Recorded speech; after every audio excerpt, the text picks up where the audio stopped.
শিউলি কি হয়েছে? তুমি আমাকে ভালোবাসো? হ্যাঁ বাসি, অবশ্যই বাসি।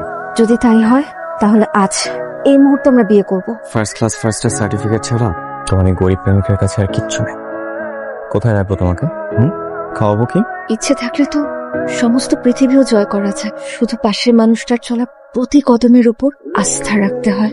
গন্তব্যে আমরা ঠিকই পৌঁছে যাব, কষ্ট হবে কিন্তু হারবো না, হাঁটতেও দিব না। কষ্ট সহ্য করতে পারবো তো? কষ্টের পর যদি সুখ আসে তাহলে তো কষ্ট করাটাই শ্রেয়।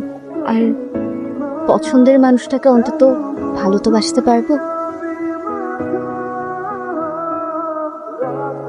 বাবা এসো না, বসো বাবা। আমি অন্যের বাসায় সোফায় বসি না। শিউলি কাপড়গুলো হয়ে। আসসালামু আলাইকুম বাবা। বাবা আপনি বসেন না, শিউলি বাবার জন্য একটু চা করে নিয়ে আসুন। বাবা তুমি বসো, আমি তোমার জন্য চা নিয়ে আসছি। বাবা আপনি বসুন না। তোমাকে ব্যস্ত হতে হবে না। গাড়িতে কিছু আসবাবপত্র রাখা, লেবারকে বলে ওগুলো একটু নামানোর ব্যবস্থা করো। আসবাবপত্র? হ্যাঁ, ওরা অনেকক্ষণ যাবত ওয়েট করছে, তুমি একটু দ্রুত নামানোর ব্যবস্থা করো। সরি বাবা, আপনি আমাদেরকে চলে যেতে হবে। কি বলছো? বললাম যে অপেক্ষা করে কোনো লাভ নেই, এই আসবাবপত্র আমার ঘরে ঢুকবেন। কি বলছো তুমি? আমি আমার মেয়ের জন্য অনেক কিছু করতে পারি, ওগুলো এনেছি আমার মেয়ের সুখের জন্য। বেয়াদবি নেবেন না বাবা, কিন্তু আপনার মেয়ে যতদিন আপনার বাড়িতে ছিল ততদিন তার দেখভালের দায়িত্ব আপনার ছিল, কিন্তু আপনার মেয়ে এখন আমার স্ত্রী, তাই ওর দেখভালের দায়িত্ব এখন আমার। আমি জানি আমার সংসারে শিউলিকে খুশি রাখার মতো তেমন কিছুই নেই, কিন্তু আমি চাই আমার নিজ হাতে ওর সব ভালো লাগার জিনিস দিয়ে এই ঘরটাকে গুছিয়ে তুলতে। টিপিক্যাল মিডল ক্লাসদের এক সমস্যা, চাল নেই চুলো নেই, শুধু কথার রব। আব্বা আপনি ছোটবেলায় বৃত্ত এঁকেছেন? বৃত্ত আঁকার সময় পুরো ঘরটা কিন্তু ওই মাছের কাঁটাটার উপরেই দিতে হয়, ওই মাছের কাঁটাটাকে আঁকড়ে ধরে পুরো বৃত্ত টাকতে হয়।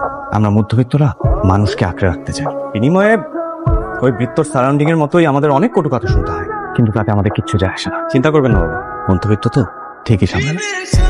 শিউলি শিউলি গরু মেরে জুতা, হ্যাঁ আমি আসি।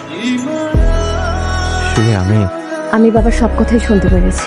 তোমার মনে আছে তুমি আমাকে জিজ্ঞাসা করেছিলে তোমার সামান্য সার্টিফিকেট ছাড়া আমাকে দেওয়ার মতো কিছুই নেই, তাও আমি তোমাকে ভালোবাসি কেন? আজ হয়তো উত্তরটা তুমি পেয়েছো। Thanks my dear husband. কেন? এটা কি? খুলে দেখো, পড়ে দেখো।